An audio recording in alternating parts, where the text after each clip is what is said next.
ನಿನ್ನ ಚಿಕ್ಕ ವಯಸ್ಸಿನ ಟಿ ಶರ್ಟ್ ಸಿಕ್ತು. ರಿಷಿ, ಈ ಟಿ ಶರ್ಟ್ ನಿಂಗೆ ನೆನಪಿದೆಯಾ?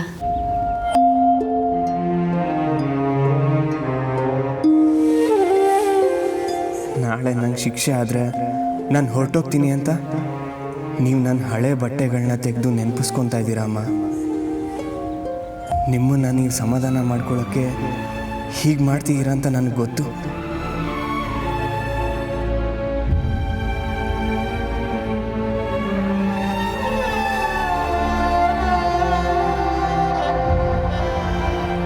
ತಾರಾ, ಈಗ ನೀನೇನಾದರೂ ದುಃಖದಲ್ಲಿ ಮಾತಾಡಿದ್ರೆ ಪಾಪ ರಿಷಿಗೆ ನೋವಾಗುತ್ತೆ.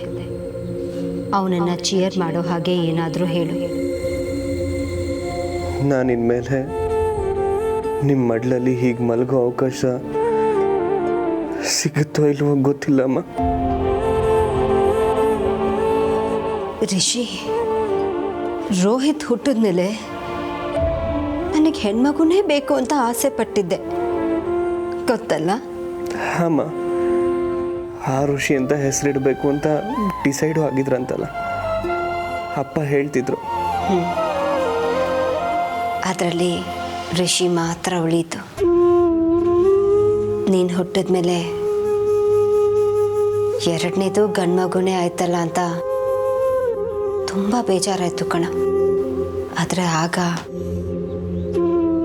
ನಿಮ್ಮಪ್ಪ ನಂಗೊಂದು ಮಾತು ಹೇಳಿದ್ರು, ಇವನು ಖಂಡಿತ ನಾವು ಹೆಮ್ಮೆ ಪಡಬೇಕು ಅಂತಾನೆ ಹುಟ್ಟಿರೋದು ತಾರಾ ಅಂತಂದ್ರು.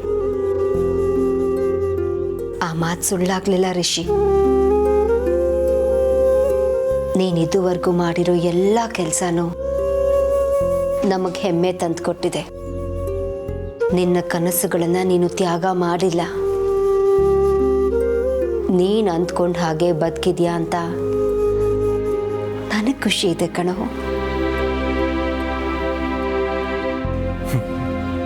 ಅಮ್ಮ, ಎಲ್ಲಿ ನನಗೆ ನಾಳೆ ಶಿಕ್ಷೆ ಸಿಗುತ್ತೋ, ನಾನು ಜೈಲಿಗೆ ಹೋಗಬೇಕಾಗುತ್ತೋ ಅಂತ ಈಗ ನನ್ನ ಚಿಯರ್ ಮಾಡ್ತಿದ್ದೀರಾ?